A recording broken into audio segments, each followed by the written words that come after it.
The dawn light crept across the valley, painting the rugged Colorado landscape in hues of amber and gold as Rhett Kincaid wiped the sweat from his brow and paused to survey his land. 6 years of backbreaking work stretched out before him, 200 acres of hard-won territory that had consumed every waking moment of his existence since the war ended. It was 1875, and at 32 years of age, Rhett had little to show for his life beyond calloused hands and a modest homestead 10 miles outside Bonanza, Colorado. The small ranch house he'd built himself stood as a solitary testament to his determination, its weathered pine exterior reflecting the harshness of the seasons he'd endured alone. "Come on, Rusty," he called to his chestnut gelding who grazed nearby. "Got fences to mend before noon." The horse nickered softly in response, seemingly as resigned to their daily routine as Rhett himself. This was his life: fence posts, cattle, and endless labor from sunrise to sunset. The war between the states had left him with nightmares and a distrust of crowded places. Here, miles from town, he could breathe. Most days, Rhett didn't mind the solitude. He'd grown accustomed to the sound of his own boots on the wooden porch, the creak of his rocking chair in the evenings, and meals eaten in silence. But sometimes, in the deepest hours of night, he'd stare at the ceiling and wonder if this was all there would ever be. He mounted Rusty and rode toward the north pasture, where a section of fence had been damaged during last night's summer storm. Thunder had spooked the cattle, and several had pushed through the rails in their panic. It would take most of the morning to round up the strays and repair the damage. As the sun climbed higher in the sky, Rhett worked methodically, driving new posts into the ground and securing the cross beams. By midday, sweat soaked his shirt, and his muscles burned with familiar fatigue.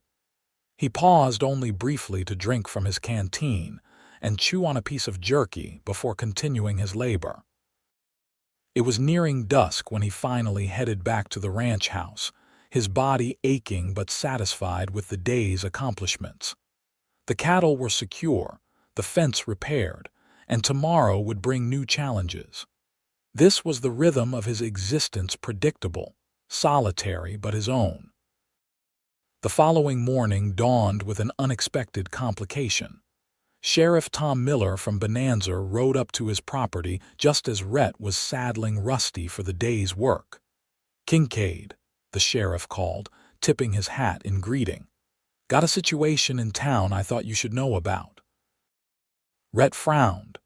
He rarely ventured into Bonanza except for supplies once a month, and he preferred it that way. "What kind of situation would concern me, Sheriff?"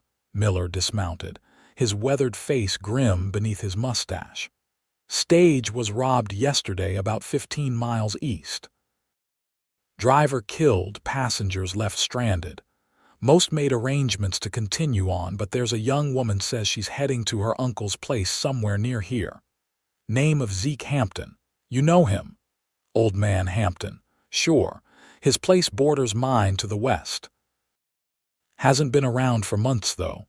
Heard he went back east for some family matter." The sheriff nodded. "That's what I figured. The girl, Miss Catherine Zimmermann's her name. She's come all the way from Boston. No family to speak of except this uncle, and now she's stranded at the Bonanza Hotel with nowhere to go." Rhett sighed, already anticipating where this conversation was heading. "And this concerns me. How exactly?" "Well, seeing as you're Hampton's neighbor and the lady needs to get to his property." The sheriff let the implication hang in the air. "You want me to escort some Eastern City woman to an empty house?" Rhett's voice conveyed his displeasure at the mere thought. Sheriff Miller shrugged. "She's got nowhere else to go, Kincaid. Lost most of her belongings in the robbery. She's determined to wait for her uncle's return. Send her on the next stage to Denver. Bonanza's no place for an Eastern lady alone. She's refused." Quite adamantly, I might add.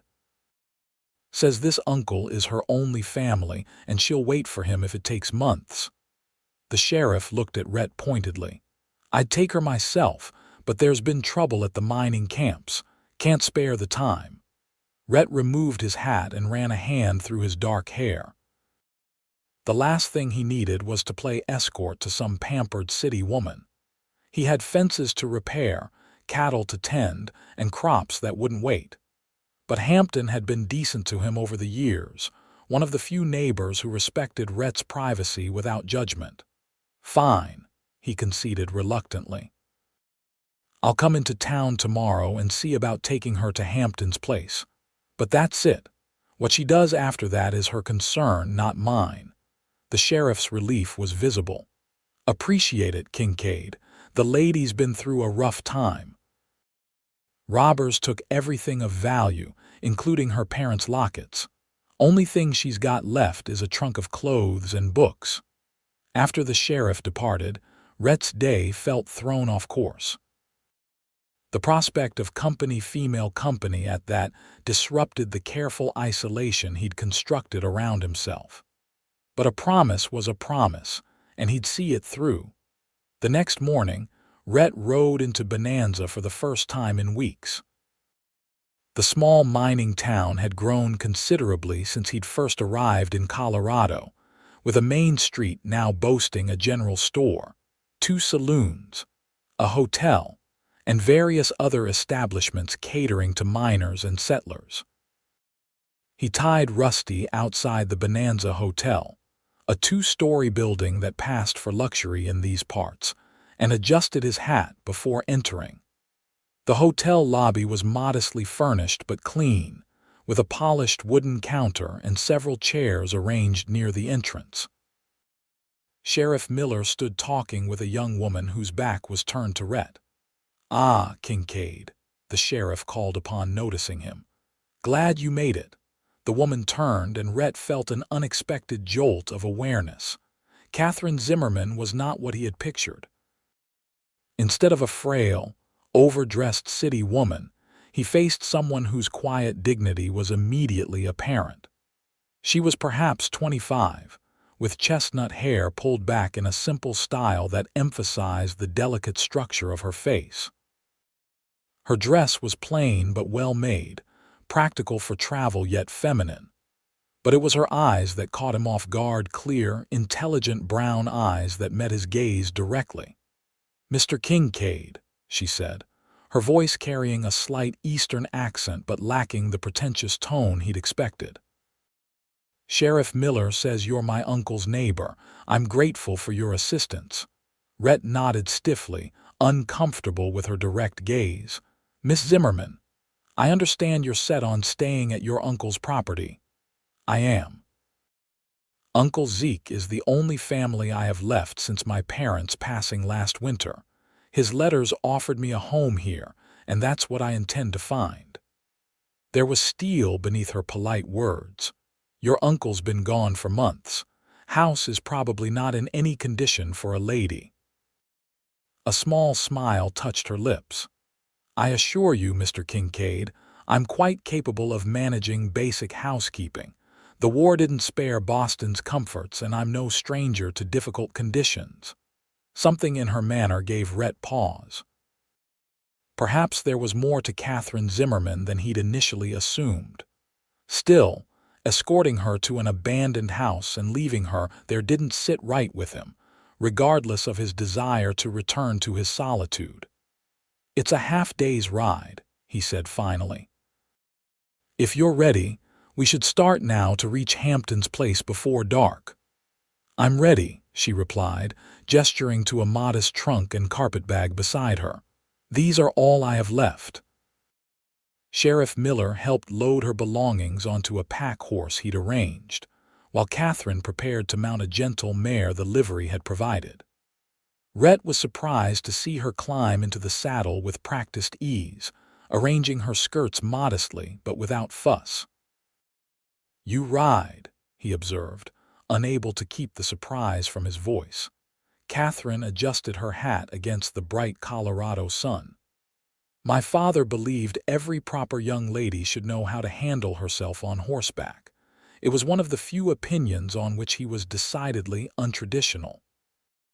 As they rode out of Bonanza, Rhett maintained a careful distance, leading the way with minimal conversation.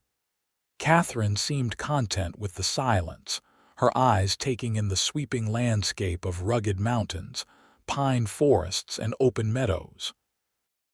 The late summer air was crisp and clear, the sky an impossible blue that stretched endlessly above them. "It's beautiful," she said after nearly an hour of quiet riding.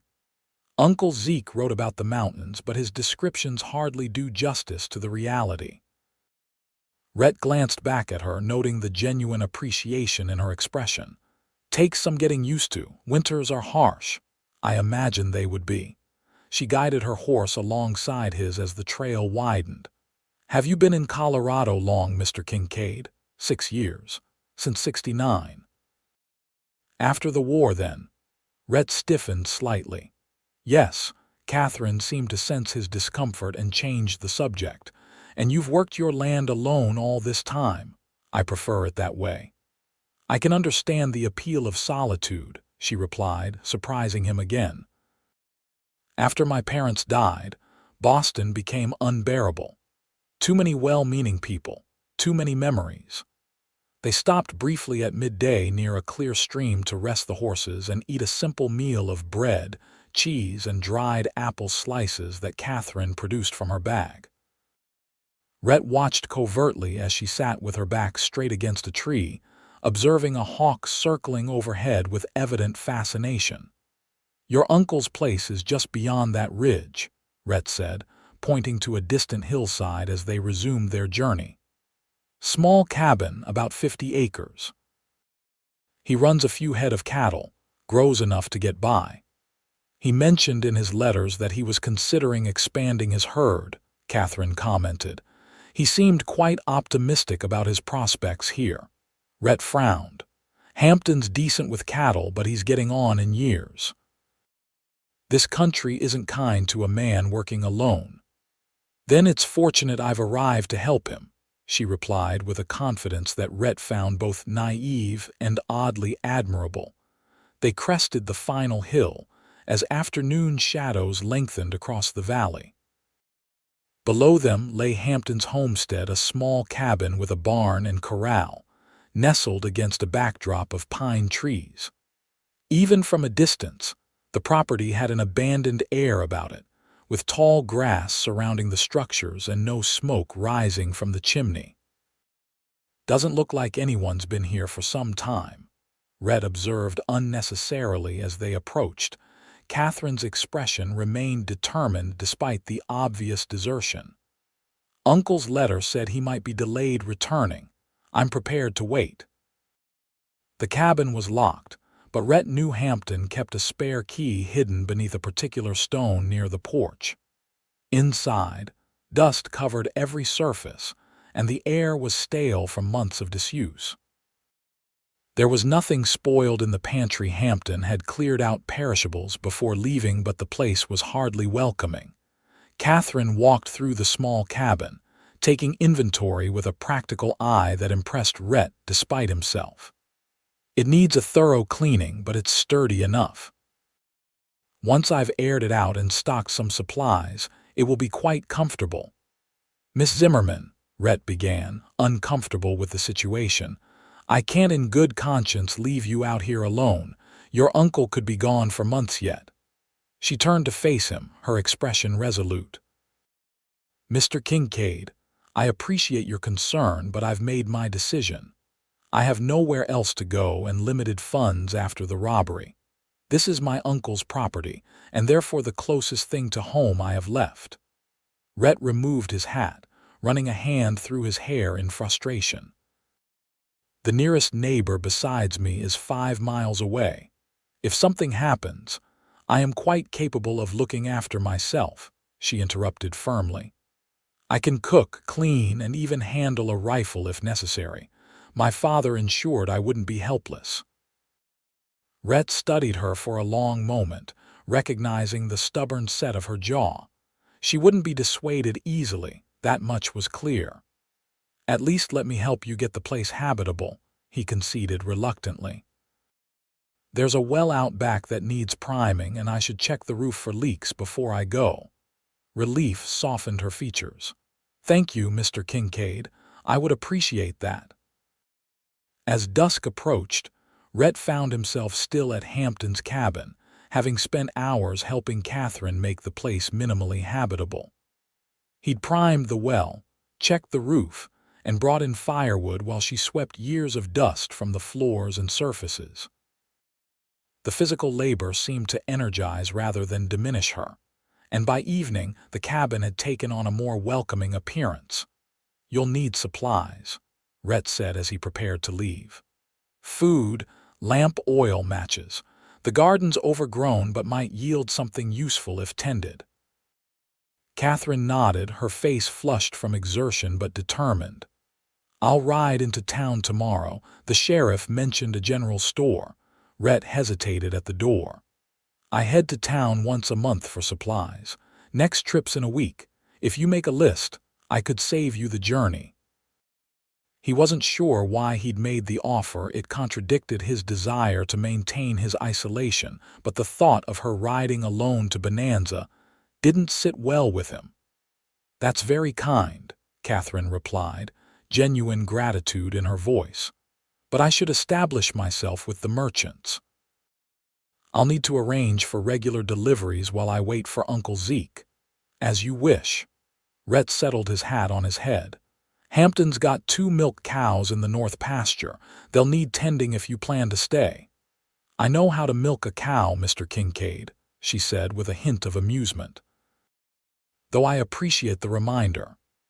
As he mounted Rusty for the ride home, Rhett found himself oddly reluctant to leave. "If you need anything," he began awkwardly. "Your property is just over that eastern ridge the sheriff mentioned," Catherine said. "I'll remember that, thank you." The ride back to his own homestead gave Rhett too much time to think. The woman was stubborn to a fault, clearly out of her element despite her confidence. Yet something about her quiet determination struck a chord with him. She wasn't what he'd expected, not a pampered city woman demanding comforts, but someone with a steely resolve that reminded him uncomfortably of himself. That night, for the first time in years, Rhett's thoughts weren't solely occupied by the next day's work on his land. Instead, he found himself wondering about Catherine Zimmermann, alone in Hampton's cabin, and whether she would truly manage on her own in this unforgiving country. 3 days passed before Rhett saw Catherine again. He'd been repairing a section of his barn roof when he spotted her approaching on horseback, riding with the measured confidence of someone who knew enough to be careful but lacked the instinctive ease of a lifelong rider. He climbed down from the ladder as she reached his yard, noting that she'd exchanged her traveling dress for a simpler skirt and blouse more suited to ranch work. Her hair was tied back practically, and her fair skin had already begun to show the effects of Colorado sun. "Miss Zimmermann," he acknowledged with a nod, suddenly conscious of his sweat-soaked shirt and dusty appearance. "Mr. Kincaid," she returned with a small smile. "I hope I'm not intruding on your day." "Not at all," he replied, though solitary work had been his plan. "Is everything all right at Hampton's place?" "Yes, quite manageable," she assured him. "I've come about the cattle, actually. I found Uncle's ledger, and it seems he has arrangements with you regarding shared grazing land to the north." Rhett nodded, impressed that she'd taken the initiative to research her uncle's affairs. "That's right. We have an understanding about the stream that runs between our properties. His cattle have water rights there." "I see." Catherine dismounted with only slight awkwardness. "I've managed to locate most of his herd, 12 head by my count, but I'm concerned about proper care. Uncle's notes mention vaccination schedules and breeding plans, but I'm afraid my knowledge is theoretical at best." Rhett took the reins of her horse, leading the animal to the water trough. Hampton usually brings his cattle in with mine for seasonal concerns. Makes it easier with one person handling the veterinary needs. Would that arrangement still stand? She asked directly. I'm willing to pay for your assistance, of course. No need for payment. Hampton and I have a barter system. He helps with my harvest, I help with his cattle. Rhett paused, studying her determined expression. But that was with Hampton himself. It's a lot of work. Catherine lifted her chin slightly. I'm aware, Mr. Kincaid. I may not have ranching experience, but I'm strong and willing to learn. Whatever help my uncle provided, I intend to offer in his stead. Rhett couldn't help the skepticism that crossed his face. Catherine caught it immediately. You don't believe I'm capable, she stated matter-of-factly. It's not that, Miss Zimmermann. Ranch work isn't like anything you'd have encountered in Boston. It's dawn to dusk, physically demanding labor. Even experienced hands find it challenging. Then I'll simply have to become experienced, won't I? There was no defensiveness in her tone, just pragmatic determination. I have no intention of being a burden on anyone's charity, Mr. Kincaid. I merely seek fair exchange. Rhett found himself reluctantly admiring her resolve. Tell you what. I need to check Hampton's herd anyway, make sure they're all accounted for. I can ride over tomorrow morning, show you the basics. Relief softened her features momentarily. I would appreciate that greatly. An awkward silence fell between them, and Rhett realized he should offer some hospitality.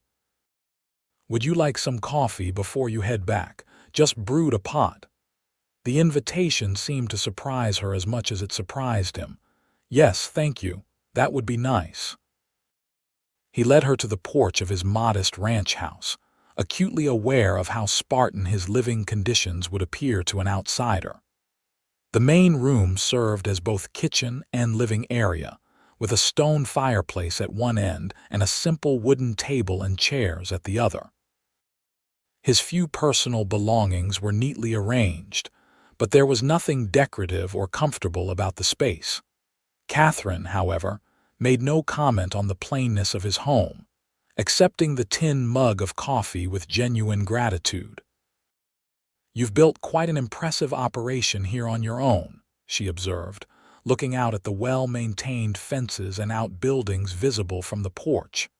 Been working at it for 6 years, he replied, strangely pleased by her notice. Started with nothing but the land grant. A war service grant, she asked carefully. Rhett nodded, his jaw tightening slightly. Cavalry, Union side. My father served as well, Medical Corps at Antietam and Gettysburg. She sipped her coffee, not pressing for more details. He never really recovered from what he saw there. The simple statement, offered without dramatics, created an unexpected connection between them.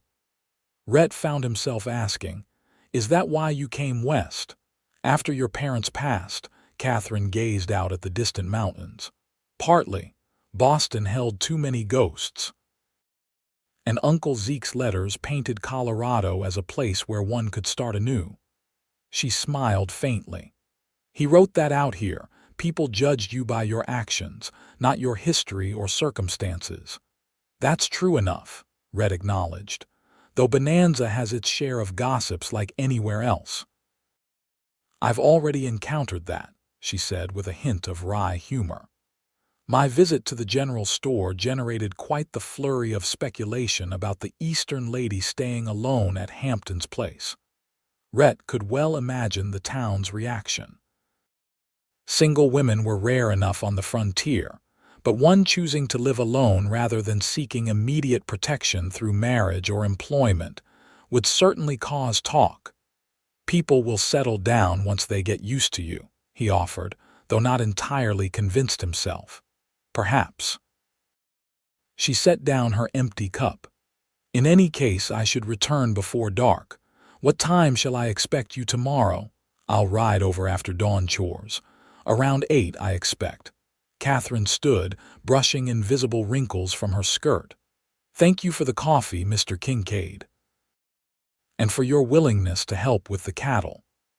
As Rhett watched her ride away, her back straight and head held high despite the obvious fatigue of someone unused to ranch work, he felt an unfamiliar twist of admiration.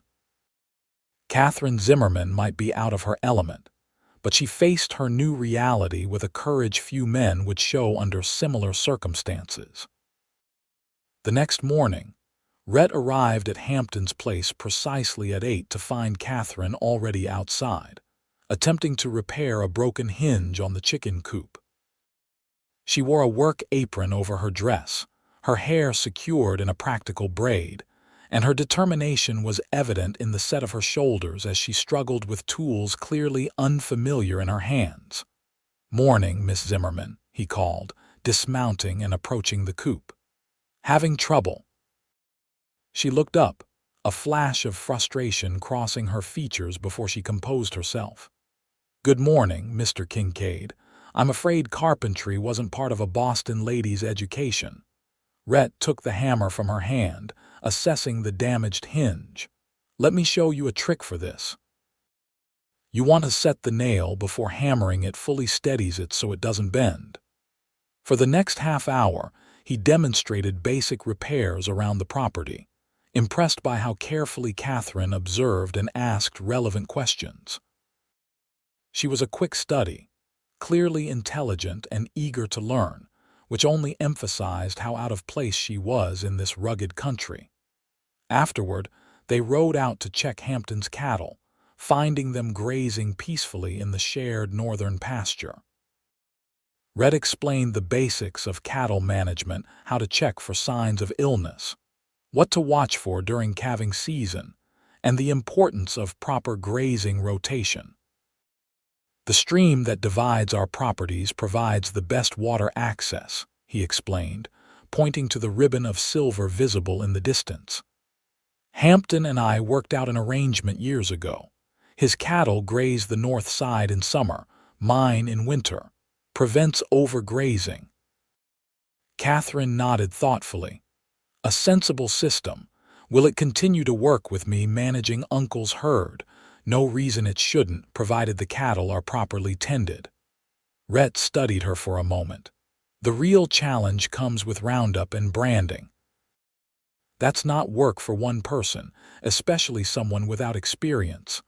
"I see," Catherine frowned slightly. "Uncle's ledger mentions hiring hands from town for those occasions." "Good hands are hard to find and they don't come cheap," Rhett warned. "Some might take advantage of a woman managing alone." She met his gaze directly. "What would you suggest, Mr. Kincaid?" Rhett hadn't intended to offer more help than a basic tutorial, but something about her determined self-sufficiency made him reconsider. "When the time comes, I could help you find reliable men. Maybe even work my roundup schedule to coincide with yours, share the labor." Catherine's expression brightened with genuine gratitude. "That's incredibly generous." "I wouldn't want to impose on your time. It's no imposition," he interrupted, surprising himself. "Your uncle would do the same for me. Has done, in fact, when I first started out." They rode back to the cabin in companionable silence, the morning sun warm on their backs. As they approached Hampton's property, Rhett noticed how much Catherine had already accomplished in just a few days. The yard was cleared of weeds, the porch swept clean, and a small garden plot had been turned over in preparation for planting. "You've been busy," he commented, genuinely impressed. Catherine shrugged, though he could see she was pleased by his notice. "There's still much to do. The north side of the roof leaks when it rains, and I haven't figured out how to fix it without breaking my neck on the ladder." "I could take a look at that for you," Rhett offered before he could consider the implications of extending his involvement. "I'm replacing sections of my own roof this week. Wouldn't be any trouble to check yours while I'm at it." Catherine hesitated, clearly torn between pride and practicality.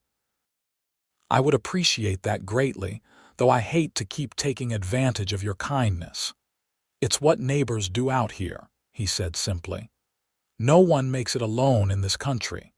The words hung between them, carrying more truth than Rhett had intended to reveal. He'd spent 6 years proving he needed no one, building his ranch with solitary determination. Yet in this moment, he recognized the essential fiction of that independence. Even he occasionally relied on neighbors like Hampton during difficult seasons. "Then I accept with gratitude," Catherine finally said. "Perhaps you'll allow me to provide dinner after you've finished. I may not know much about ranching, but I'm quite capable in a kitchen." The invitation was innocent enough, yet Rhett felt an unexpected flutter of apprehension. Sharing a meal meant conversation, a level of social interaction he'd deliberately avoided for years. Still, refusing would be ungracious after her offer. "That would be fine," he agreed reluctantly. "I'll return day after tomorrow with my roofing tools." As he rode home, Rhett puzzled over his own behavior. For years, he'd maintained careful distance from others, particularly women. The war had left wounds that weren't visible but ran deep memories of violence and loss that made peacetime relationships seem impossible. He'd built his life around solitude, finding comfort in the predictable routine of ranch work. Yet in the span of a few days, he'd found himself repeatedly extending help to Catherine Zimmermann, a woman whose determination both frustrated and fascinated him. Perhaps it was merely neighborly obligation, as he'd claimed. Or perhaps, after 6 years of isolation, some neglected part of him responded to her quiet courage in the face of circumstances that would have defeated many others. Whatever the reason, Rhett realized as his own homestead came into view, Catherine Zimmermann had disrupted the careful patterns of his solitary existence. The question now was whether that disruption would prove temporary or something more enduring.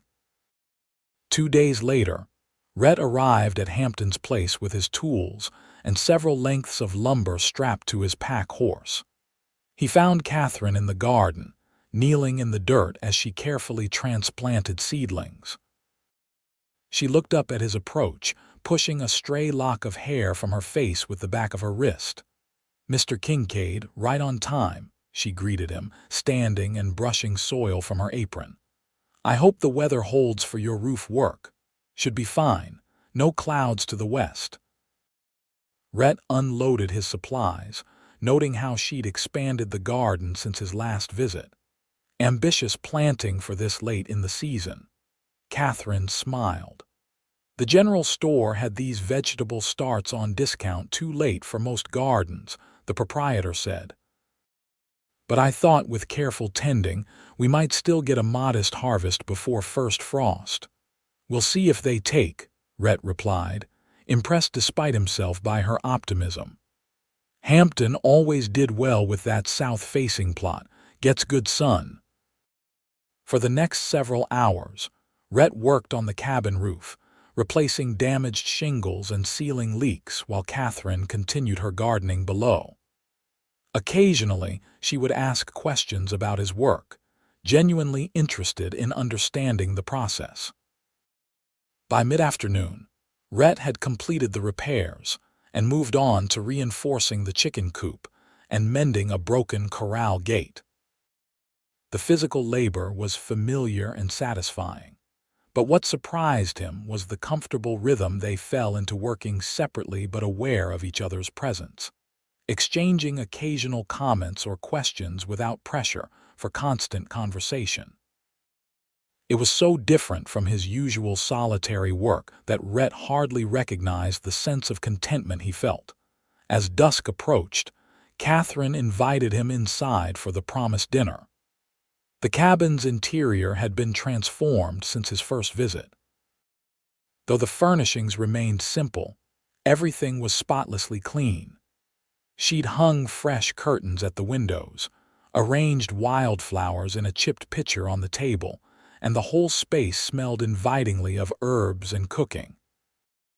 "Please sit," she encouraged, gesturing to the table as she moved confidently around the small kitchen area. "It's nothing fancy, just rabbit stew with biscuits and some preserved peaches I found in Uncle's cellar." "Sounds plenty fancy to me," Rhett admitted, suddenly aware of how long it had been since he'd eaten a meal prepared by someone else. His own cooking was purely functional, never involving anything beyond the basics needed for survival. The stew was rich with vegetables and wild herbs, the biscuits light and fluffy. Rhett found himself eating with unexpected enjoyment, the flavors reminding him of meals long forgotten. "This is excellent," he said after his second helping. "Where did you learn to cook like this?" Catherine's expression softened with memory. "My mother taught me. After Father returned from the war, he couldn't tolerate strong smells or loud noises. Mother developed ways of cooking that would nourish him without triggering his episodes." She hesitated. "I imagine many soldiers faced similar challenges." Rhett nodded, surprising himself by admitting, "The fireworks in town still get to me sometimes. 4th of July celebrations are best spent far from Bonanza." "It doesn't seem fair," Catherine said quietly. "To survive the fighting only to battle its echoes for years afterward." The simple acknowledgement, free of pity or judgment, loosened something in Rhett's chest. For years, he'd avoided speaking of the war's aftermath, ashamed of reactions he couldn't control and memories he couldn't escape. "It gets better with time," he offered, not entirely truthfully. Catherine's perceptive gaze suggested she recognized the half-truth, but she didn't challenge it. Instead, she asked, "How did you come to Colorado? Did you have family here?" "No family," Rhett replied, finding it unexpectedly easy to share the story with her. "After discharge, I drifted west, worked cattle drives in Kansas, did some mining in Nevada. None of it stuck. Then I heard about land grants for veterans in Colorado Territory. Seemed like a chance to build something permanent." "And you have," she said with genuine admiration. "Your ranch is impressive for just 6 years' work." "It's been difficult at times," he acknowledged. "First winter nearly broke me. Blizzard took half my starter herd, and I ran out of firewood by February. Your uncle found me half frozen in the cabin, brought supplies, and stayed until the worst passed."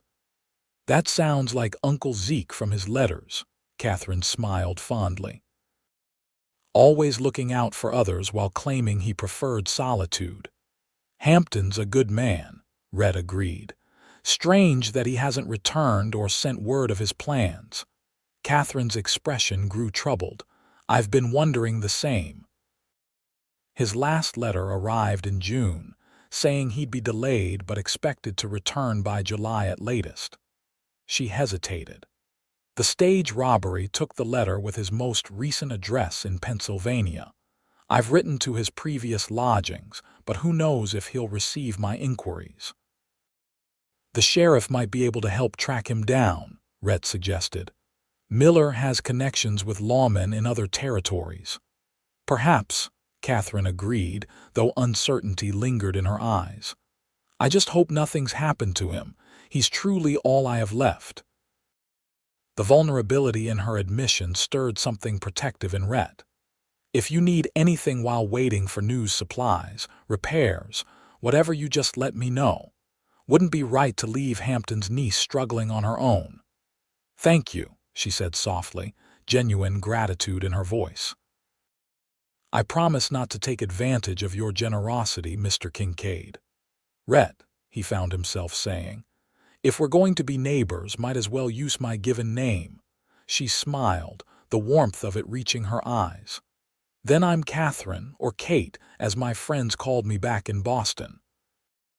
"Kate," he repeated, liking the simplicity of it on his tongue. "It suits you." As darkness fell completely outside, Rhett knew he should leave. Propriety demanded it, and his morning chores would come early regardless of how pleasant this unexpected evening had been.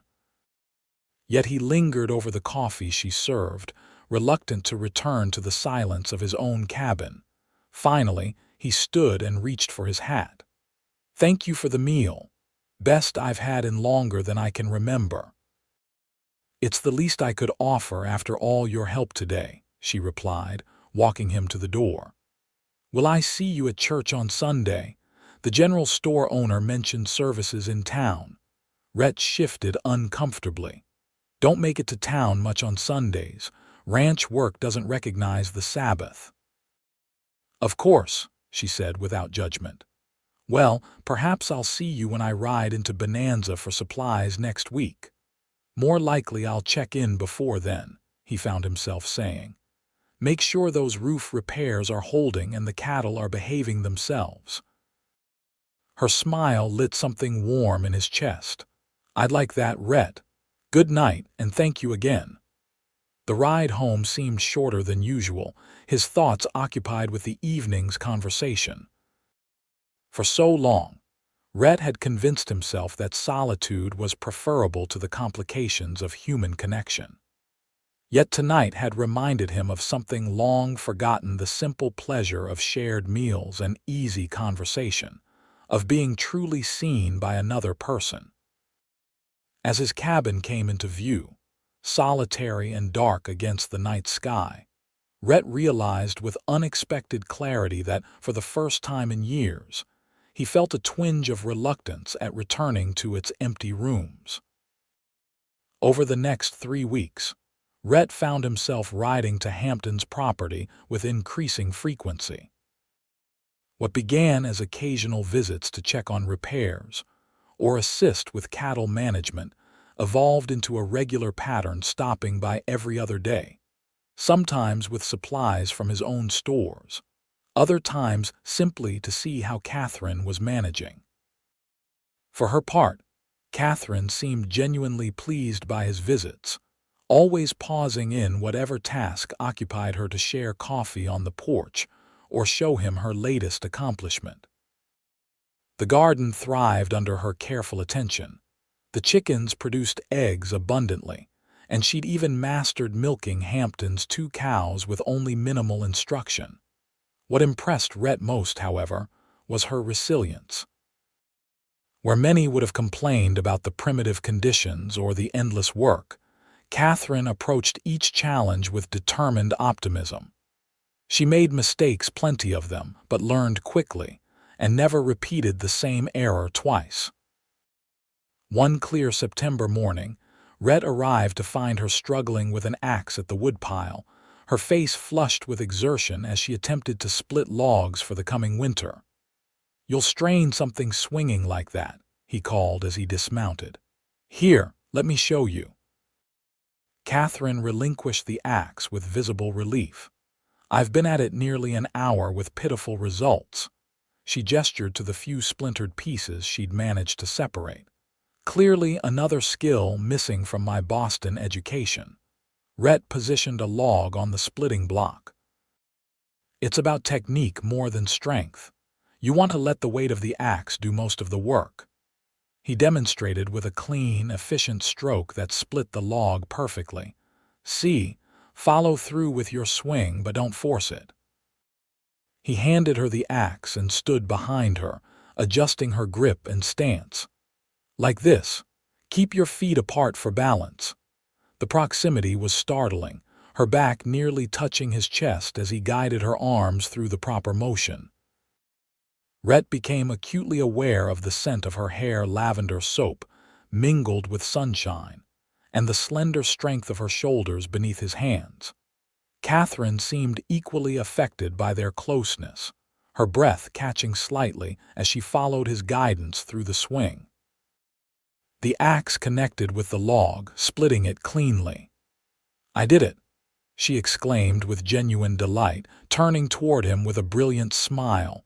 For a moment they stood too close, her upturned face mere inches from his, eyes bright with accomplishment. Something shifted in the air between them, a current of awareness that hadn't been there before. Rhett stepped back abruptly, unsettled by his reaction.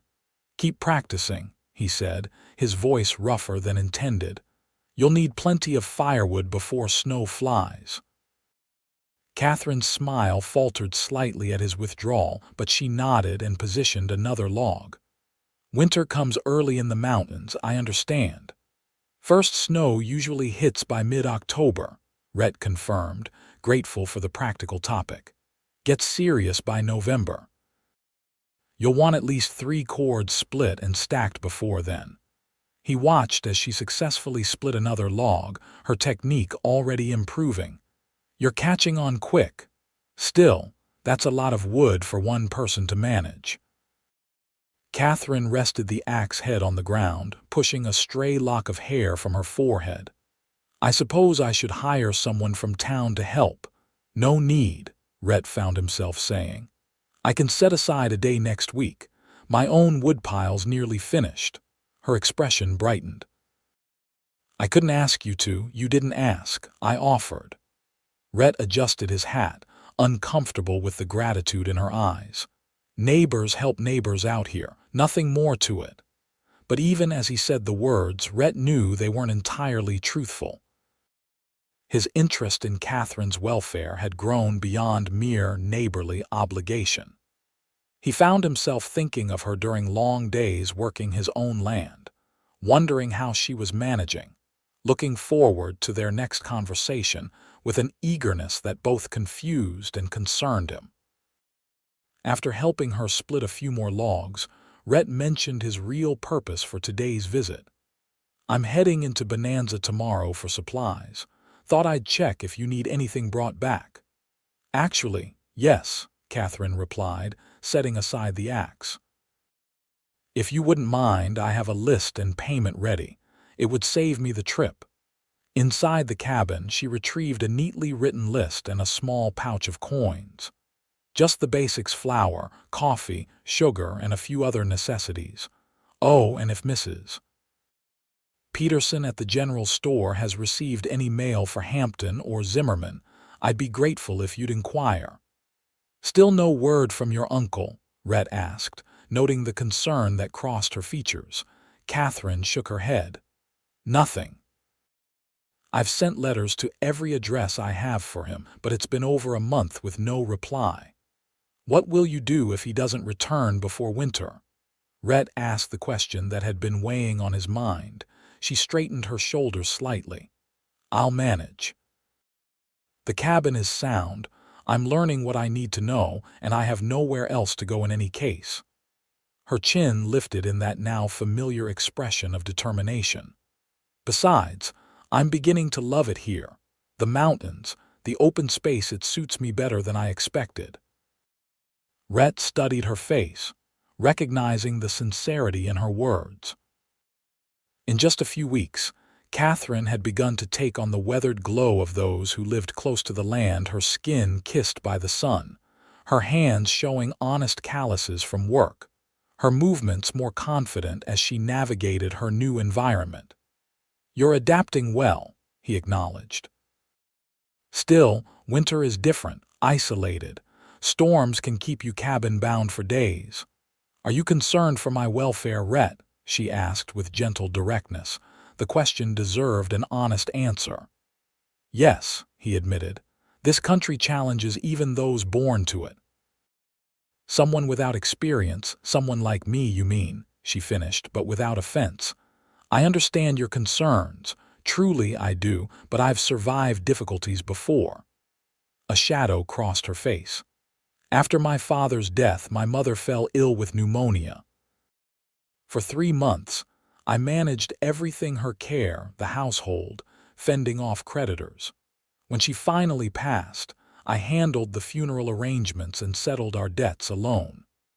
Rhett felt chastened by the quiet dignity with which she recounted these hardships.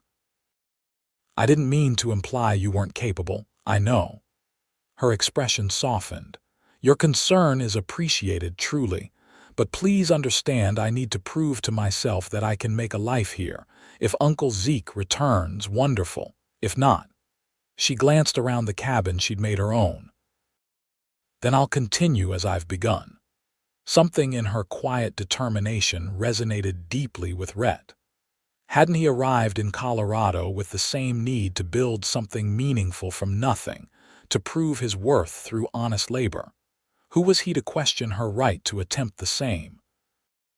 "All right," he conceded, "but promise you'll ask for help when you need it. Pride is a luxury in winter mountains." She smiled, the warmth of it reaching her eyes. "I promise. And the same applies to you, neighbor. Pride works both ways." The gentle admonishment was unexpected, and Rhett found himself chuckling. Fair enough. When he rode to town the next day, Rhett discovered that Catherine had already made an impression on Bonanza's merchants. At the general store, Mrs. Peterson spoke approvingly of that nice Zimmermann girl, who'd shown proper respect for local customs and paid her bills promptly. At the feed store, Old Man Jenkins mentioned how Catherine had asked intelligent questions about winterizing the chicken coop, taking notes on his advice rather than dismissing it. "Shame about her situation, though," Mrs. Peterson commented as she gathered Catherine's order. "All alone out there, waiting on an uncle who might never return. Folk are starting to talk." Rhett's jaw tightened. "What kind of talk?" The storekeeper lowered her voice conspiratorially. "Well, a young, unmarried woman living alone isn't proper, is it? Some are saying she's not Hampton's niece at all, maybe some fallen woman from back east trying to start fresh with a fabricated story." "That's ridiculous," Rhett said sharply. "Miss Zimmermann is exactly who she claims to be. I've seen Hampton's letters to her." Mrs. Peterson looked surprised by his vehemence. "Well, I'm sure that's so if you say it, Mr. Kincaid. It's just that people wonder why a respectable young lady would choose such isolation instead of seeking suitable employment in town or a husband." Rhett finished with barely concealed irritation. "Perhaps because she values her independence." The storekeeper's eyebrows rose at his defensive tone. "You seem mighty concerned about Miss Zimmermann's reputation, Mr. Kincaid, especially for a man known to keep to himself." Rhett realized he'd revealed more than intended about his interest in Catherine's welfare. Just being neighborly, Mrs. Peterson. Nothing more to it. But the knowing look in the older woman's eyes suggested she thought otherwise, and Rhett departed the store with the uncomfortable awareness that his frequent visits to Hampton's property had likely been noticed and remarked upon. He was nearly ready to leave town when Sheriff Miller hailed him from the jailhouse porch. "Kincaid, got a minute? Need to talk to you about something." Rhett led his laden horses to the hitching post, wondering what the lawman wanted. "Problem, Sheriff?" Miller gestured toward his office. "Let's talk inside." Once the door closed behind them, the sheriff pulled a telegram from his desk. "This came in yesterday from the authorities in Pennsylvania. It's about Zeke Hampton." Rhett felt a prickle of unease. "What about him?" "He's dead, Kincaid. Has been for nearly 2 months now." Miller handed him the telegram. "Heart failure, according to the doctor, happened while visiting his sister in Philadelphia." Rhett scanned the brief message, his concern immediately shifting to Catherine. "Does Miss Zimmermann know?" "Not yet. Figured I'd ride out tomorrow to tell her." The sheriff scratched his beard thoughtfully. "Puts her in a difficult position. Hampton's sister is claiming the property as next of kin. Says she never heard of any niece on his wife's side." "That's absurd," Rhett protested. "Hampton mentioned his niece several times over the years. Was excited about her coming to live with him." "Maybe so, but without proper documentation, Miss Zimmermann's claim to the property is shaky at best." The sheriff shook his head. "The sisters hired a lawyer already. They're filing paperwork to take possession." Rhett felt a surge of protective anger. "And throw Catherine out, after she's worked to maintain the place all this time? Law's the law, Kincaid. If Hampton died intestate and his closest blood relative claims the property." Miller spread his hands in a gesture of helplessness. "I'll tell her," Rhett decided suddenly. I'm heading that way with supplies she ordered. Better she hears it from someone she knows. The sheriff looked relieved. Appreciate that. It's never easy delivering news like this. He hesitated. You might want to suggest she consider other arrangements soon. Once the legal wheels start turning, things could move quickly. As Rhett rode back to Hampton's property, the weight of the news hung heavy on him. In just a few weeks, Catherine had carved out a place for herself in this harsh country, working with determined optimism to build a life. Now that fragile beginning would be swept away by legal technicalities and distant relatives who cared nothing for her welfare. He found her in the garden, harvesting the last of the summer vegetables before the coming frost. She straightened as he approached, smiling in welcome until she caught sight of his expression. "What's wrong?" she asked immediately, setting down her basket. "Has something happened?" Rhett dismounted slowly, dreading the conversation ahead. "Let's go inside, Kate. I have news from town." In the cabin, he broke the news as gently as possible, watching the color drain from her face as she absorbed the reality of her uncle's death. She sat very still at the table, her hands folded tightly in her lap as he explained about Hampton's sister and the legal claim to the property. "I see," she said finally, her voice remarkably steady despite the shock. "So Uncle Zeke is gone, and now I have no legal right to remain here." "I'm sorry," Rhett said inadequately. "The sheriff says Hampton's sister is moving quickly with the legal proceedings." Catherine nodded slowly, her practical nature already addressing the implications. "How long do you think I have before I'm required to leave?" "A few weeks, maybe a month." "The courts move slower out here than back east." Rhett hesitated. "Do you have somewhere to go? Funds for passage?" "I have a small amount saved," she replied, her gaze distant as she calculated her options. "Enough for a stage ticket to Denver, perhaps. I could seek employment there, governess work, or perhaps a teaching position."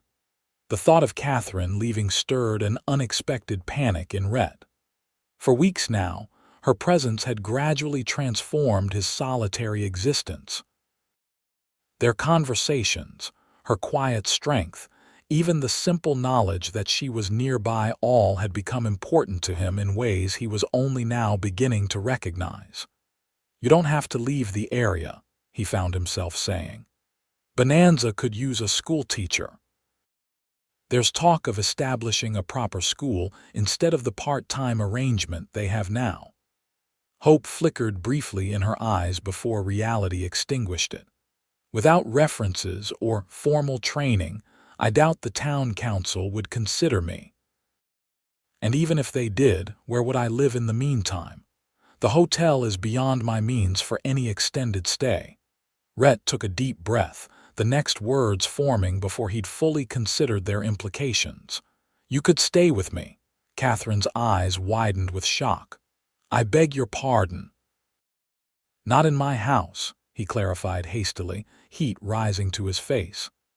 "I have a small cabin used for storage about 50 yards from the main house.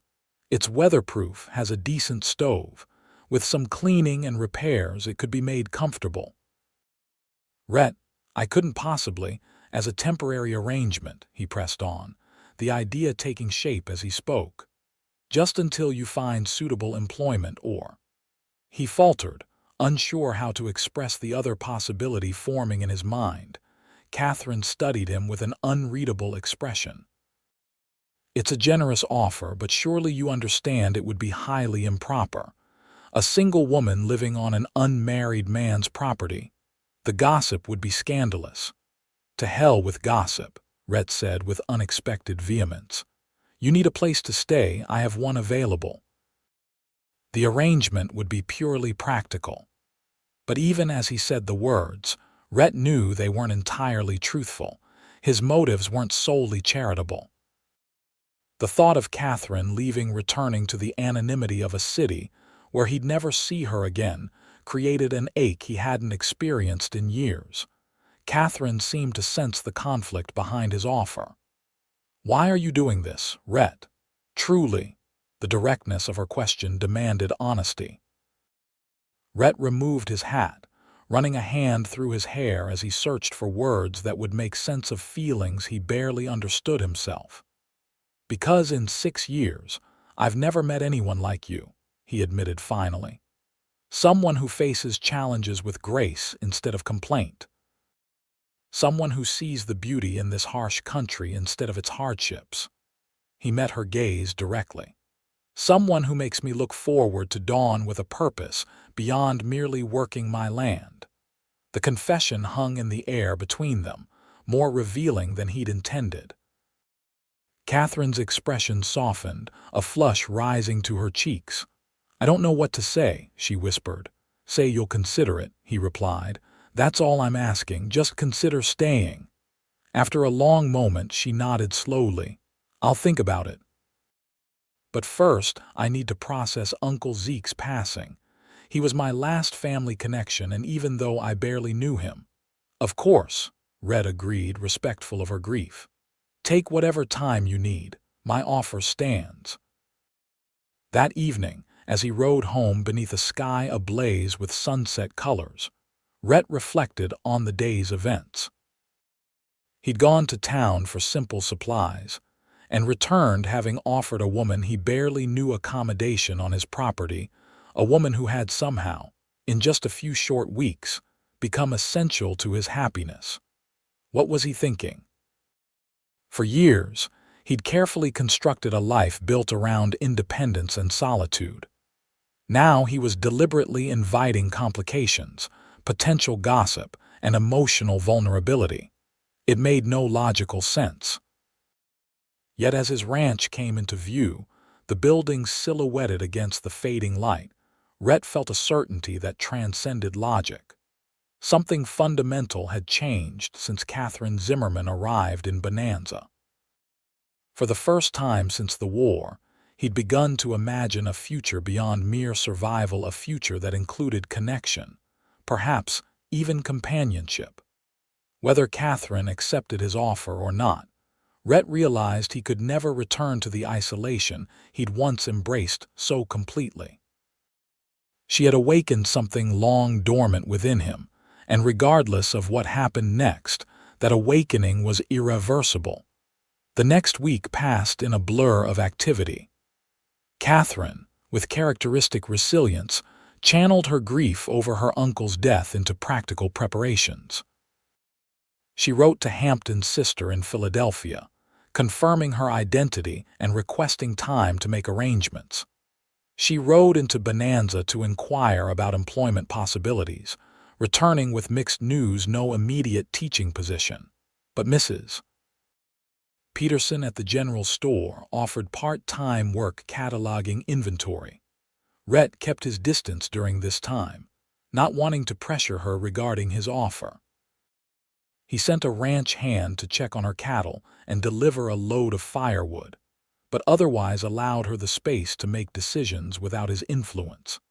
6 days after breaking the news of Hampton's death, Rhett was repairing a section of fence when he spotted Catherine approaching on horseback. She rode with more confidence now, her posture relaxed yet alert as she guided her mount across the uneven terrain. "Good morning," she called as she drew closer. "I hope I'm not interrupting your work." "Never," he replied truthfully, setting aside his tools. "How are you holding up?" Catherine dismounted with practiced ease. "As well as can be expected. I received a reply from Mrs. Blackwood, Uncle Zeke's sister. She's made it clear I have until the 1st of November to vacate the property." She smiled ruefully. "At least she's allowing me that much time." "What have you decided to do?" Rhett asked, careful to keep his tone neutral despite the hope rising in his chest. Catherine met his gaze directly. "I've been considering your offer. Before I give you my answer, I need to know something." "Anything," he promised. "What exactly are you proposing, Rhett? Is this truly just a charitable arrangement between neighbors, or—" She hesitated, color rising in her cheeks. "Or is there something more behind it?" The directness of her question caught him off guard, though he should have expected nothing less from Catherine. She had never been one to avoid difficult conversations. "It started as neighborly concern," he admitted slowly, "but I'd be lying if I said that's all it is now." He took a deep breath, committing himself to honesty. "The truth is, I've grown accustomed to having you nearby. More than accustomed, I look forward to seeing you, to our conversations. The thought of you leaving troubles me more than it should." "I see." Her expression remained carefully neutral. "And what expectations would come with accepting your offer of accommodation?" "None," Rhett said firmly. "The cabin would be yours for as long as you need it, with no obligations beyond what you're comfortable with. I'm not offering charity, Kate, nor am I attempting to compromise your virtue. I'm simply—" He struggled to articulate feelings long unpracticed. "I'm offering a chance for us to discover if there might be something worth pursuing between us, without the pressure of your immediate departure." Catherine studied him intently, her brown eyes searching his face. "And if nothing develops, if we discover we're better as neighbors than anything more, then you'll have had time to make proper arrangements for your future, and I'll have the satisfaction of having helped someone I care about." He held her gaze steadily. "No harm, no expectations, no pressure." She was quiet for a long moment, the mountain breeze playing with loose strands of her hair as she considered his words. Finally, she nodded once decisively. "Very well, Rhett. I accept your offer with 2 conditions." "Name them," he said, relief washing over him. "First, I insist on contributing to your household either through labor or financial compensation to maintain my independence." Her chin lifted with familiar determination. "I won't be beholden to anyone, no matter how generous their intentions." "That's fair," he agreed. "And the second condition?" Catherine's expression softened slightly. "That we proceed with honesty between us. If at any point this arrangement becomes uncomfortable for either of us, we speak plainly about it. No polite fictions, no suppressed feelings." The condition revealed much about her character: direct, practical, and unwilling to build a foundation on anything less than complete truth. It was one of the qualities that had first drawn him to her. "I promise," Rhett said solemnly. "Complete honesty between us." She extended her hand formally, as though sealing a business arrangement. "Then we have an agreement, Mr. Kincaid." Rhett took her offered hand, but instead of shaking it, he impulsively raised it to his lips in a gesture both courtly and intimate. "Indeed we do, Miss Zimmermann." The touch sent a current of awareness through both of them. Catherine's eyes widened slightly, and a flush spread across her features as she gently reclaimed her hand. "Well," she said, her voice not quite steady, "I should return to pack my belongings. When would be convenient for me to move into the cabin?" "I'll need a few days to clear it out and make it habitable," Rhett replied. "Would Saturday be soon enough?" She nodded. "That would be perfect. It will give me time to organize Uncle Zeke's personal effects for his sister." As Catherine prepared to depart, Rhett felt a surge of elation tempered by nervous anticipation. After years of solitude, he had invited someone to share his space, not just anyone, but a woman who challenged and fascinated him in equal measure. The coming months would bring changes he could scarcely imagine. "Kate," he called as she mounted her horse, "are you sure about this? People will talk." She looked back at him, a new confidence in her bearing. "Let them. I've spent my life trying to meet others' expectations. Perhaps it's time I lived according to my own."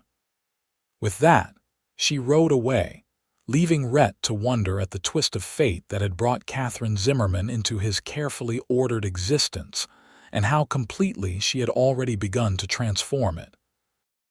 The next few days passed in a flurry of activity as Rhett prepared the small cabin for Catherine's arrival. Originally built as a bunkhouse when he'd employed seasonal hands in his early years, The structure had more recently served as storage for equipment and supplies. Now he worked to transform it into suitable accommodations, cleaning, repairing, and outfitting it with furniture from his own sparse collection. He recruited 2 ranch hands from a neighboring property to help move the heavier items, conscious that appearances still mattered despite his defiant words to Catherine about gossip.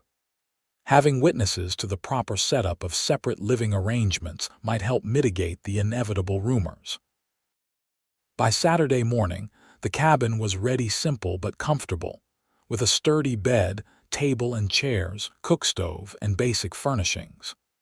Rhett had even managed to find a small bookshelf, remembering how Catherine had mentioned her love of reading. He'd stocked the pantry with basic provisions and ensured the stove worked properly for the coming colder weather. Catherine arrived mid-morning with her belongings loaded on a borrowed wagon. Her expression, a mixture of gratitude and apprehension as Rhett showed her the prepared cabin.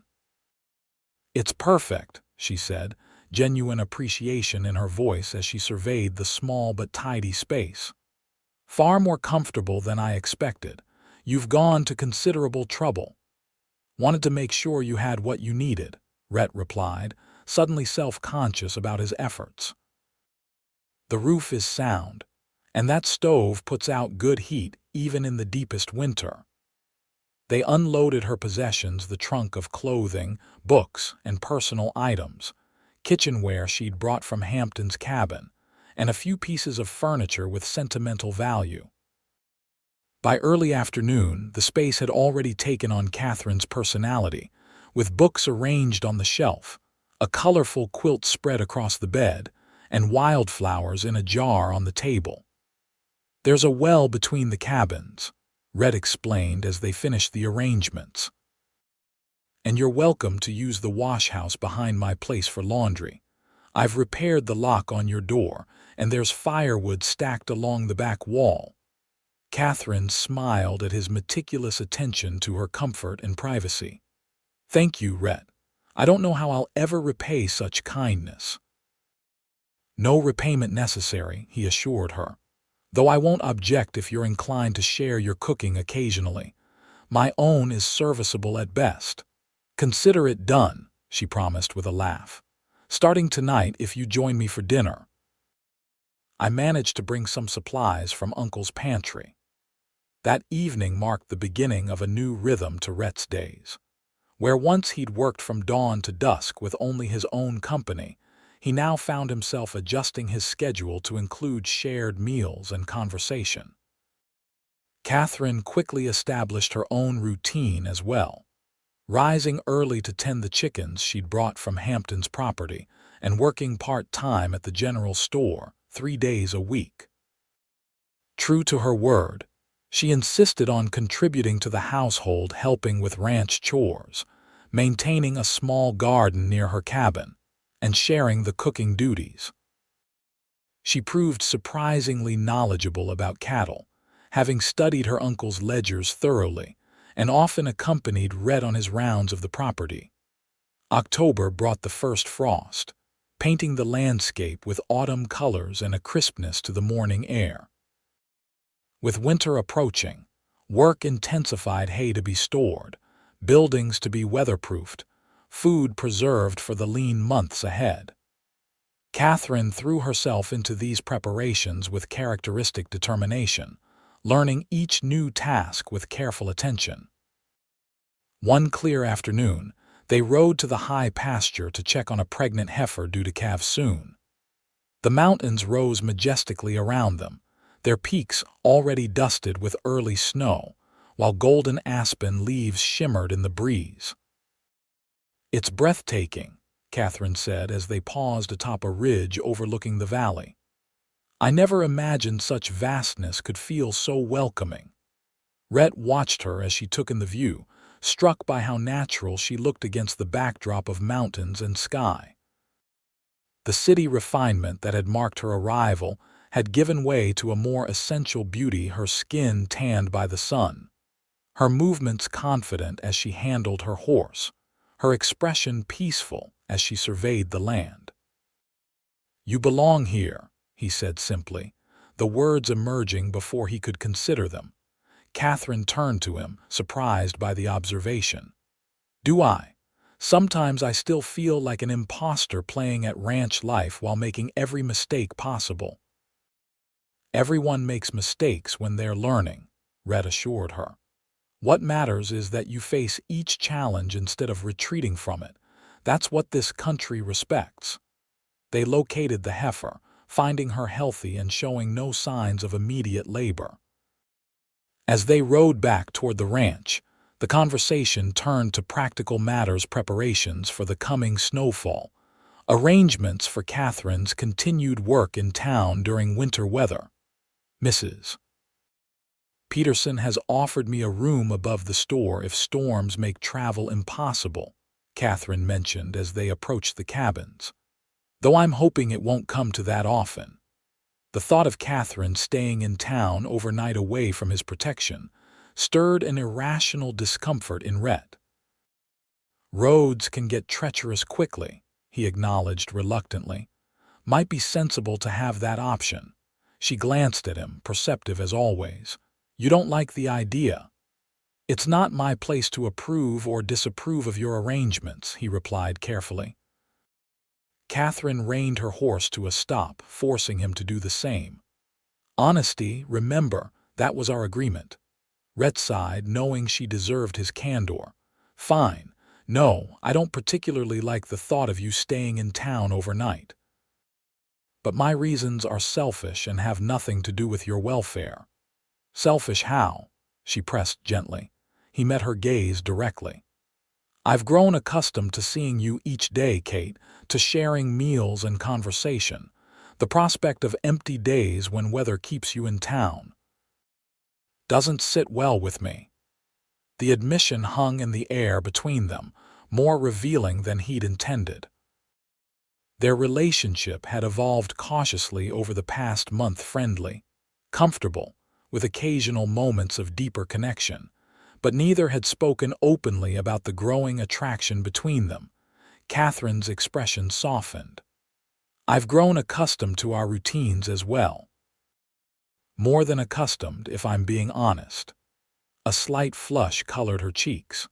"I find myself looking forward to your return each evening, wondering what we'll talk about over dinner." The simple confession warmed something deep in Rhett's chest. For weeks, he'd been careful not to pressure her, to allow their connection to develop naturally. Now, hearing that she valued their time together as much as he did filled him with quiet joy. "In that case," he said, a smile tugging at his lips, "perhaps we should work on clearing the path between our cabins and the main road. Make it easier for you to return home, even in poor weather." "Home," Catherine repeated softly, as though testing the word.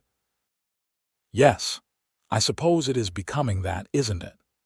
As they continued toward the ranch, something shifted subtly between them, an acknowledgement that what had begun as a temporary arrangement had grown into something neither had anticipated, but both increasingly valued. That evening over dinner in Rhett's cabin, their conversation flowed easily, touching on plans for the ranch, books Catherine had been reading, and memories of places they'd each known before coming to Colorado. As they lingered over coffee, Rhett found himself studying her face in the warm lamplight, the intelligence in her brown eyes, the gentle curve of her lips as she smiled, the strand of chestnut hair that had escaped her practical braid. "What are you thinking?" she asked, catching his gaze. "That you've changed everything," he answered honestly. 6 months ago, I ate alone at this table every night, spoke to hardly anyone beyond what business required, and never questioned whether that was enough. And now," her voice was soft, encouraging, "now I can't imagine returning to that solitude." The admission cost him something in pride, but their promise of honesty demanded nothing less. Catherine reached across the table, her hand covering his with gentle pressure. "Neither can I, Rhett." These past weeks have shown me that the independence I valued so highly can coexist with connection. That self-sufficiency doesn't have to mean isolation. The touch of her hand sent warmth spreading through him. Slowly, giving her every chance to withdraw, Rhett turned his palm upward to clasp her fingers with his own. "Kate," he began, uncertain how to express the emotions building within him. "I want you to know that whatever happens between us, you have a place here for as long as you wish it. No obligations, no expectations." Her fingers tightened around his. "And if I were to develop expectations of my own, if this arrangement were to evolve into something more permanent?" The question held possibilities that both exhilarated and terrified him. For years, Rhett had convinced himself that his solitary existence was choice rather than fear, that he preferred independence to the vulnerability of attachment. Now, faced with Catherine's gentle inquiry, he recognized the protective walls he'd built around his heart. "I'd need to know you were certain," he said finally, "that it wasn't gratitude or convenience guiding your feelings, that you truly wanted a life here with all its hardships and limitations." "Is that what concerns you?" Catherine asked perceptively. "That I might be settling for what's available rather than choosing freely." Rhett nodded, unable to voice the deeper fear that someone like Catherine, with her education and refinement, could never truly be content with a rough-hewn man, whose only real accomplishment was wresting a living from unforgiving land. With characteristic directness, Catherine rose from her chair, still holding his hand, and moved to stand beside him. "Then let me be absolutely clear, Rhett Kincaid. My feelings for you have nothing to do with convenience or limited options. They've grown from watching your quiet strength, your integrity, your kindness that you try so hard to disguise as mere neighborly obligation."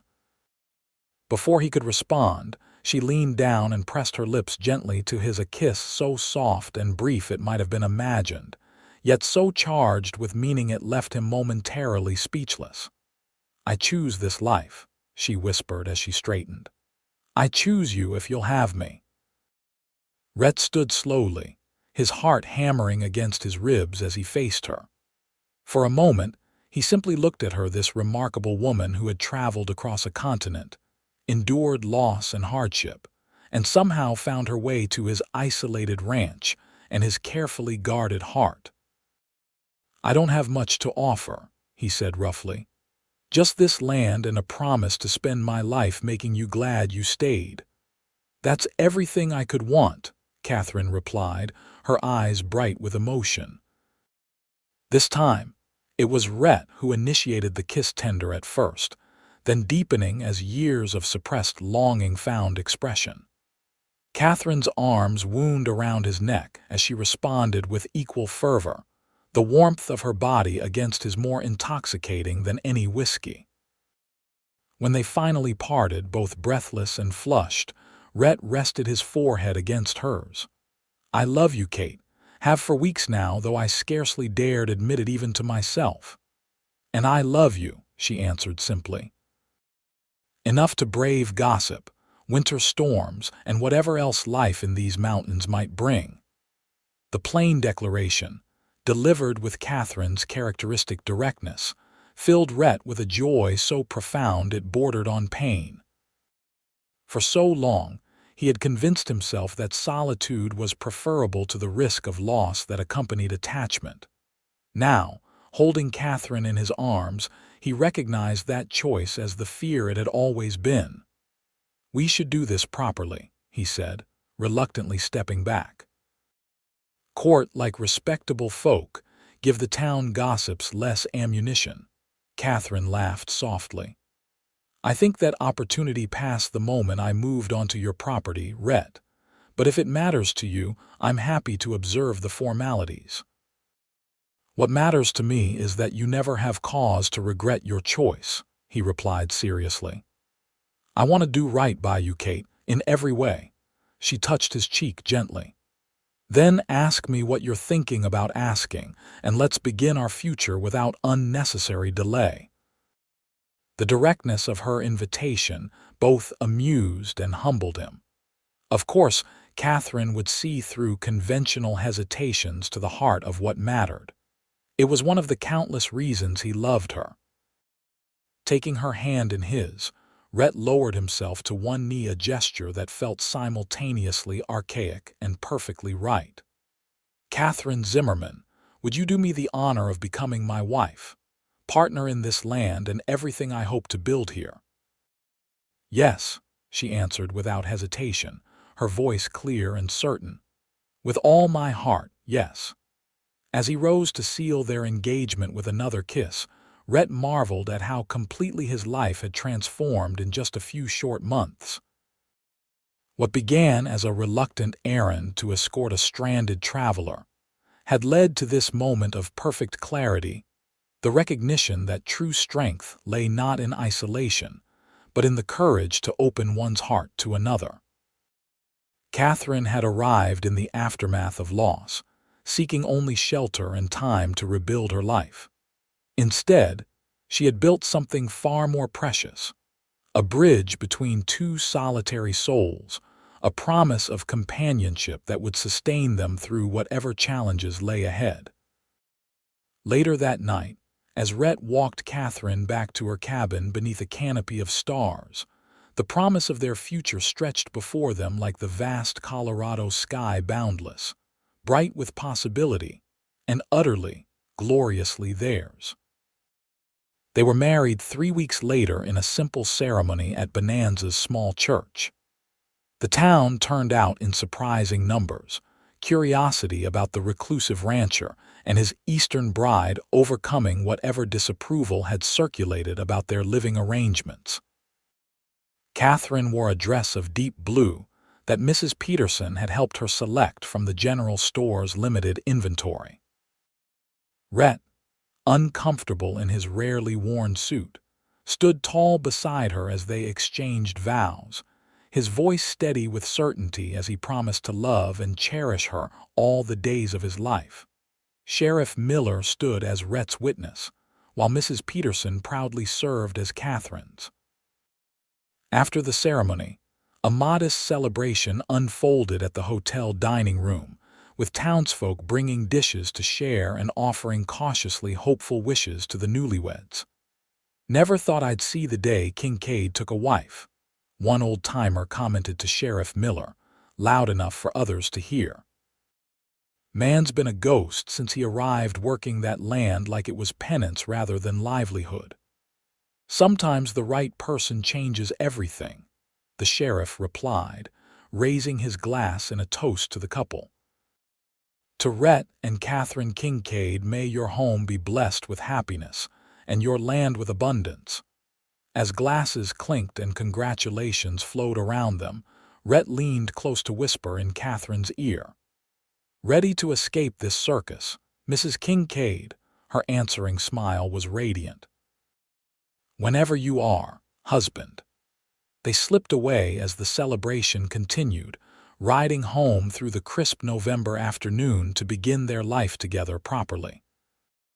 Rhett had spent the previous week expanding his cabin, adding a new bedroom and enlarging the main living area to accommodate their shared existence. The renovations were simple but meaningful, symbolic of how he was making space for Catherine in every aspect of his life. That winter proved one of the harshest in recent memory, with snowstorms isolating the ranch for days at a time and temperatures plummeting well below zero.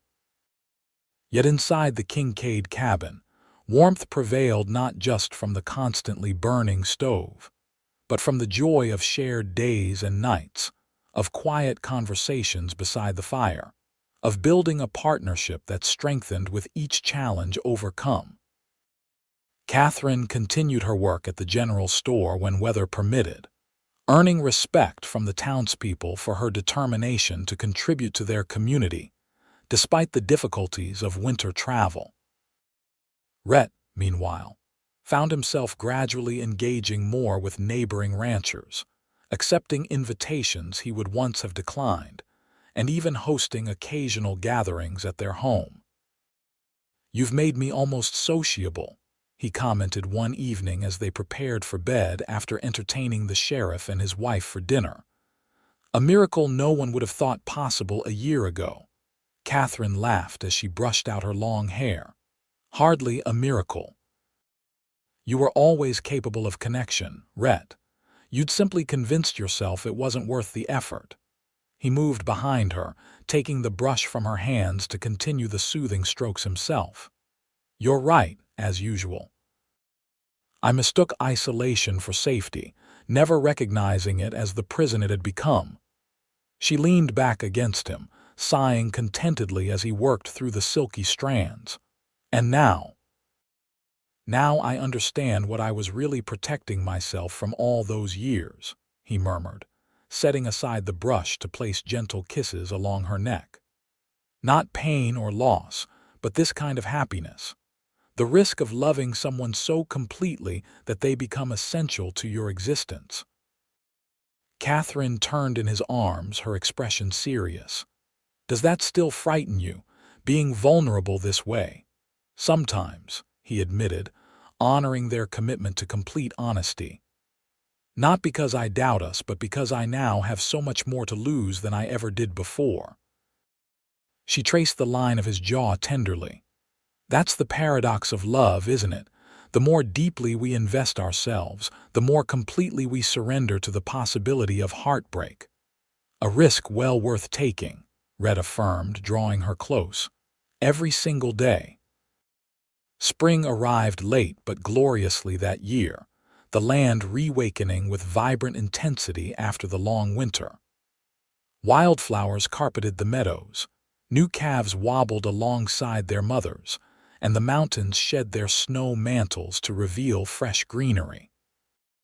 Catherine took to the season's work with enthusiasm, having developed considerable skill with ranch operations during the winter months.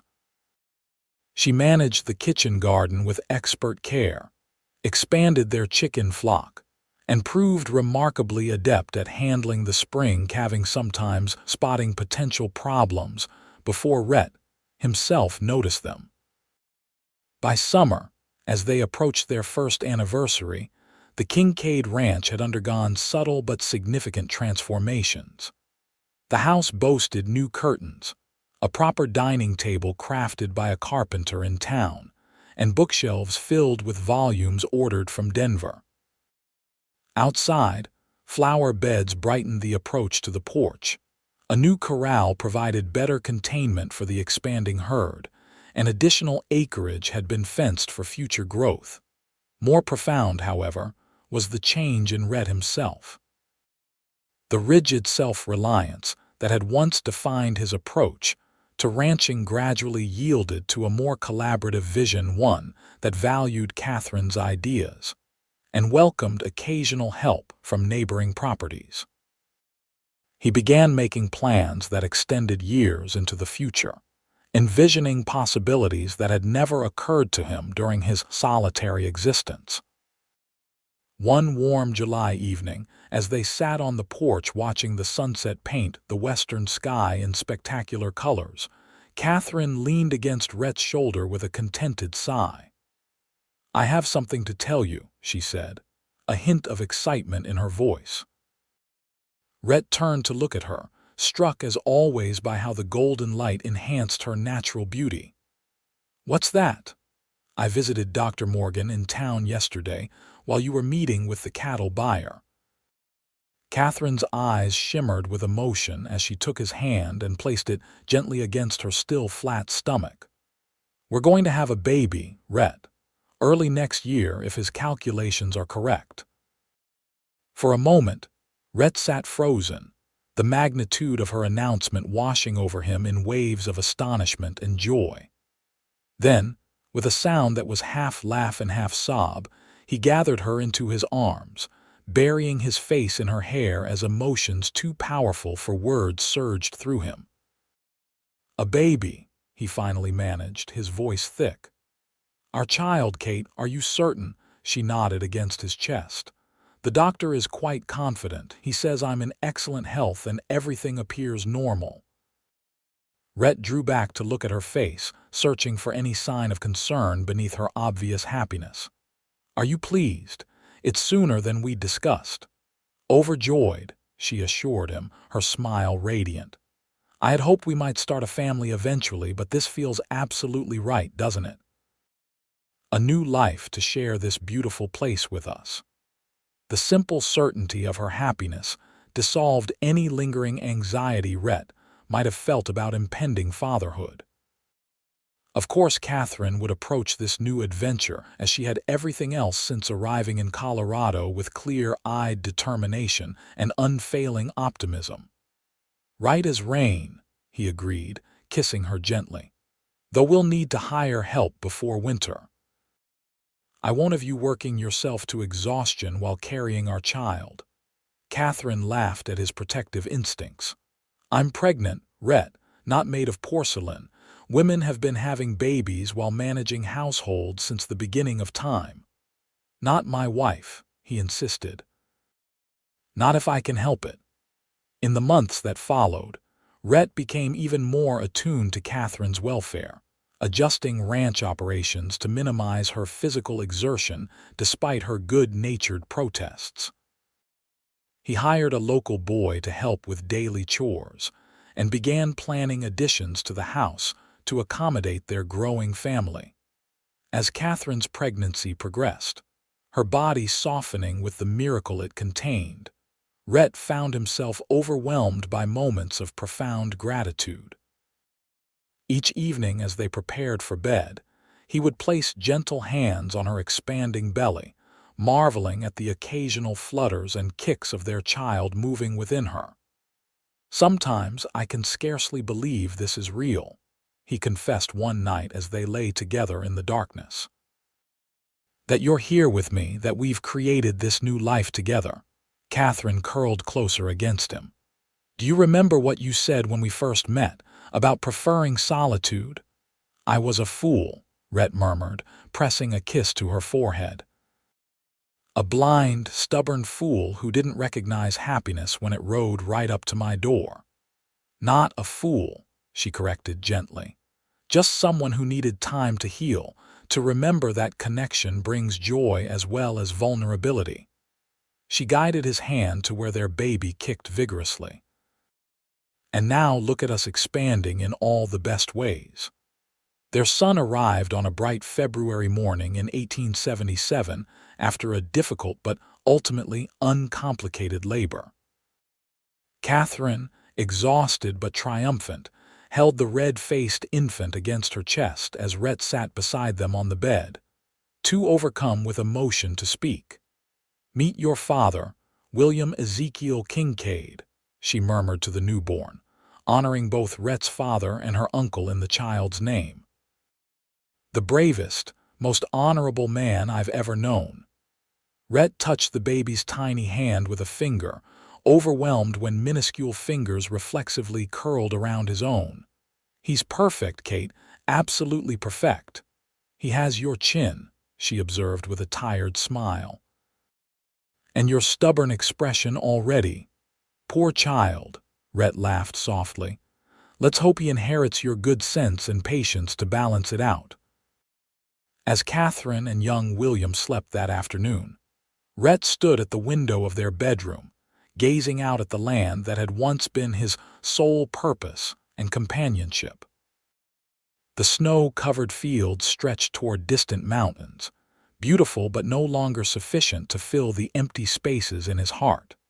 That void had been filled beyond measure, first by Catherine's arrival in his life, and now by the miracle of their son. Where once he'd worked his land seeking only the satisfaction of physical labor and modest success, he now recognized a deeper purpose in his efforts. This ranch would be a legacy, a home for generations of Kincaids to come. In the years that followed, the Kincaid ranch prospered and grew. Catherine proved as capable a mother as she had been in everything else, raising William with a blend of tenderness and practical guidance that helped him develop into a curious, capable child. 2 years later, they welcomed a daughter, Margaret Rose, who inherited her mother's chestnut hair and her father's quiet determination. Rhett expanded their operations judiciously, adding carefully selected acreage and increasing their herd with quality breeding stock. The ranch developed a reputation for excellent cattle and fair business practices, allowing them to weather the inevitable difficult seasons that came with Colorado ranching. Catherine never lost her connection to the community, continuing part-time work at the general store even after the children arrived. When Bonanza finally established a proper school, she served on the committee to select a teacher and later joined the school board, her education and practical approach earning respect even from those who had initially viewed her with suspicion. On their 5th anniversary, as they sat on the porch watching 7-year-old William and 5-year-old Margaret chasing fireflies in the gathering dusk, Catherine turned to Rhett with a smile that still quickened his heartbeat. "Happy?" she asked simply. Rhett considered the question with the thoughtfulness it deserved. "Beyond anything I could have imagined," he replied honestly. "When I think of the life I led before you arrived, how empty it was, though I didn't recognize it then." Catherine leaned against him, her head fitting perfectly against his shoulder as it always had. "Not empty, just unfinished. You were building something worthwhile, Rhett. You just needed someone to help you see its true potential." He kissed the top of her head, breathing in the familiar scent of her hair. "Is that what you came here looking for? Potential?" "I came looking for sanctuary," she corrected gently. "A place to heal after losing my parents, to discover who I might become away from others' expectations." Her smile widened as she watched their children's carefree play. "Instead, I found a purpose far greater than mere survival. I found a partner who sees me clearly, challenges I never anticipated and joys I never dared hope for." "No regrets then?" Rhett asked, knowing the answer but needing to hear it nonetheless. "About choosing this life over what you might have had elsewhere?" Catherine turned in his embrace, her expression serious as she met his gaze directly.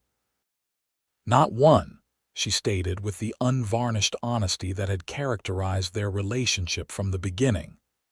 "This land, this life, this family we've created, it's everything I never knew I wanted until I found it, until I found you."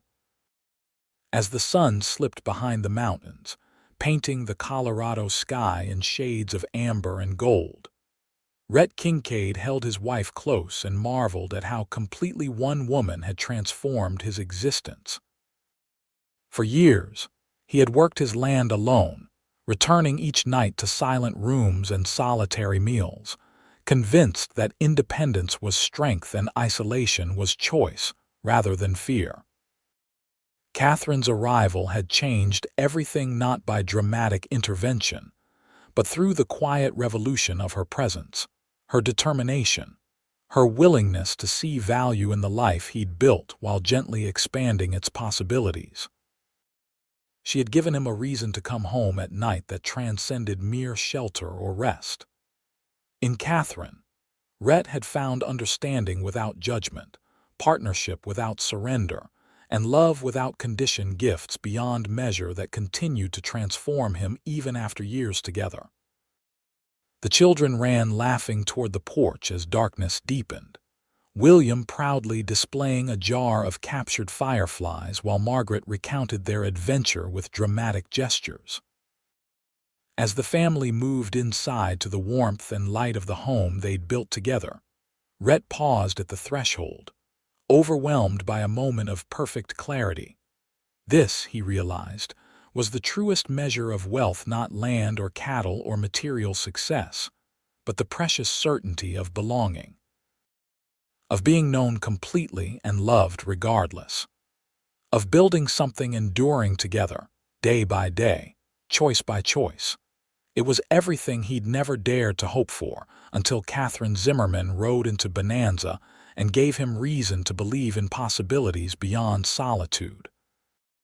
For that gift, and for all the ordinary miracles that had followed Rhett, would be grateful every day of his life.